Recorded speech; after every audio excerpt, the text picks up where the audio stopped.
Chapter 16. Boy in Pain. Jim lay awake, listening to the sounds of laughter that floated down from the Queen of the North. He felt very lonely. Clouds had thickened and the sky was darker than he had ever known it. The night seemed to stretch on forever. "I wish I'd got a brother," he thought. He said it out loud. "I wish I'd got a brother." His voice was a tiny, quavering thing. He stood up and shouted, "I wish I'd got a brother!" He thought of Tip sleeping in the workhouse in the snuffling darkness. He thought of Shrimps in a lodging house full of snoring old men. He thought of Josh's son tucked up in a proper bed with a real mother and sisters. "You've got lots of brothers, Jim," he said to himself, the way Shrimps would have said it, "only they ain't around at the moment is all." He pulled his sack around him and fell asleep. Grimy Nick was laughing softly to himself as he came down the ladder. The sky was the colour of milk.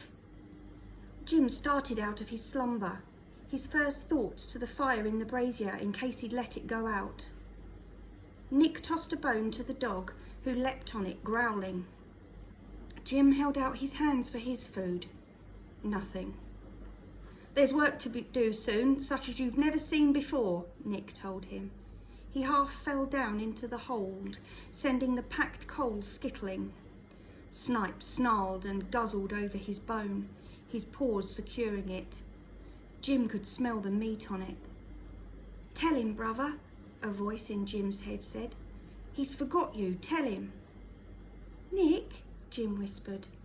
Nick snorted and turned over. Hunger gave Jim courage. "Did you forget my food?" With one rapid movement, Nick tossed away his blanket. He hauled himself up out of the hold and onto the boards. "Forgot, did I?" "I think so, Nick." "Here's food for you." Nick bent down and snatched the bone from the dog's jaws. Snipe's teeth snapped down on it and Nick kicked him off. He grabbed Jim's hand and thrust the boy's face into the bone so his mouth was pressed against it. He could smell the dog's breath on it. Jim squirmed to get away. The dog sprang and fixed his teeth round Jim's hand, and as Jim tore it away, Snipe bit again, worrying and snapping, till with a shout of laughter Nick flung the bone across the board. The dog pounded after it and lay guarding it, growling, his eyes fixed on Jim. "There's food for you if you want it," Nick said. He stood with his arms on his hips, watching Jim. The boy sank back on his heels again. "No time for eating now, nor sleeping." Nick lifted up his head, sniffing the air. "I reckon we've got the tide." With the hold full of coal, the lighter lumbered slowly back upstream. Nick stood working the oar, staring ahead of him, yelling sometimes to other lightermen as they drew close. The whole fleet of river craft was moving home at the same time, like flies swarming. It wasn't until they were in sight of the wharves again, and all the bridges and domes and towers of the city, that Nick leaned round to look at Jim. "You done all right," he told him, and taking a few scraps of meat out of his pocket, he threw them at him, laughing at Jim's surprised face. But Jim didn't dive for them as Nick expected. Nothing would have tempted him to pick up the meat. He wanted to kick the meat overboard into the river, but he couldn't bring himself to admit that he'd even seen it. Better to pretend it wasn't there at all. He turned away, fists clenched, and thought of the big bowl of meat Nick would have eaten on the Queen of the North, with gravy and mustard and hot potatoes. He could have called to Jim to come up with him and share it with him. Instead, he had shoved the leftovers of his plate into the grimy dust of his pocket. Jim hated him for it. When he turned round again, he saw that the dog had eaten the lot. "You wouldn't have ate it anyway, brother," the voice in his head muttered. It would have got stuck in your stomach." Nick stood with his hands in his pockets, whistling quietly and watching the dog. "Well, you're an odd one," he said to Jim. "I don't know's if I understands you." "Don't answer him, brother," Jim thought. If he can't be bothered to give you proper food, don't you be bothered to talk, see? Just pretend he ain't there at all. As soon as the Lily had nosed into the wharf outside Cockerell's coal yard, Jim and Nick set to work. Whiteface lowered down the basket and they filled it up, watched it being winched up to the chute, waited for it to come down again, empty. Jim knew the pattern of his life now, filling up the hold of the Lily from the big coal-carrying ships that waited outside the port, bringing it upriver to the warehouse, emptying it so it could be taken by horse and cart to the people of London. Backwards and forwards, filling and emptying, shovelling and piling, day after day after day, and never a word spoken between him and Nick. He would sleep on his hard bunk every night of his life. He would eat when Nick thought fit to feed him.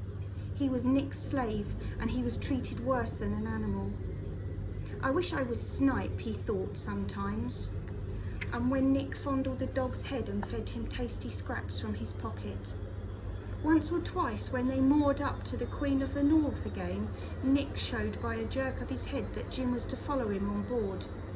Jim looked eagerly around for Josh, but he never saw him again.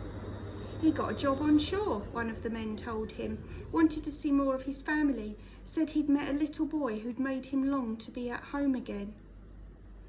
Jim didn't like the rough company of the men any more than Josh had done. Their voices were loud and boastful, but at least they were a change from the silent, brooding company of grimy Nick, and he was sure of food when he went on board. But he never again thought of hiding on deck and sailing off with them. If he did, the men would find him and take him back to Nick, he was sure of that.